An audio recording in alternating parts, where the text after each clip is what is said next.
What powers do the leagues have in Mangaung in actually influencing the decision? The leagues have very little power. I said this before Polokwane previously when I was interviewed. They have very little power. They really, there's too much hype about how they actually influence the direction of the entire Congress. The real power lies in the branches of the African National Congress and not in the power bloc like the league do constitute, including the veterans right now. It is that massive power of branches that's going to decide what's going to happen in Mangaung. But do they have influence?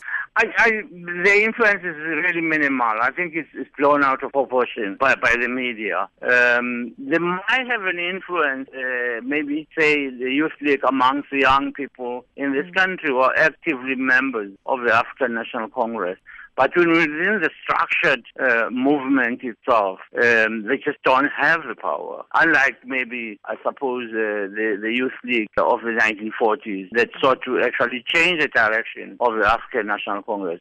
But the conditions then were very different from what is happening right now. The Youth League has talked about the art of lobbying. Is there power there when they were talking There isn't. You know, in the tradition of the African National Congress, lobbying is just not part of that tradition. It is totally ineffective. Where it is effective is when you would really, if there were lobbying amongst the branches of the African National Congress, that would be different, but they tended to do it publicly, you know, through the media. And that kind of lobbying just doesn't hold water with at branch level. When Julius Malema, earlier on, they said that his career will be resurrected, leading to Mangaung. Is that happening? No, that is not happening. In fact, you know, for a very long time now, I'm sure you would agree with me, we haven't seen anything positive about what he is saying in the press for a very, very long time. And it's probably because it's been very opportunistic, whether it's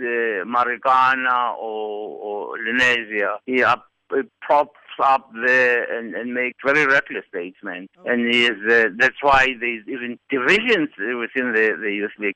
I'm sitting here in the Eastern Cape. They really don't want to hear anything about Julius Malema right now or be publicly associated. I'm not saying he doesn't have supporters. He probably has. But nobody wants to be publicly associated with him because of the opportunistic stances that he has taken recently. Okay, in terms of the Women's League nomination, we are seeing that they haven't brought their own, like nominating someone for the secretariat position or presidency position. What's your stand in it?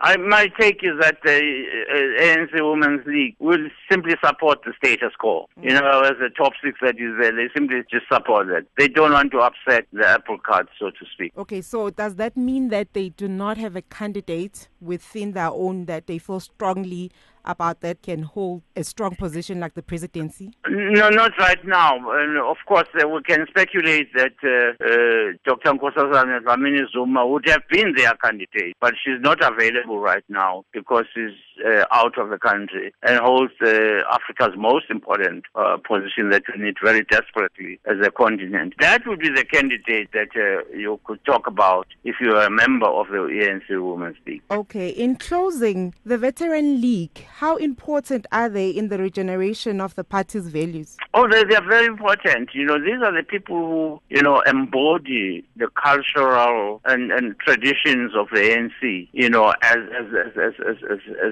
former members of Umkhonto weSizwe. It was Umkhonto weSizwe, not just the brilliant leadership of Tambo, that kept the ANC going in a very, very difficult years of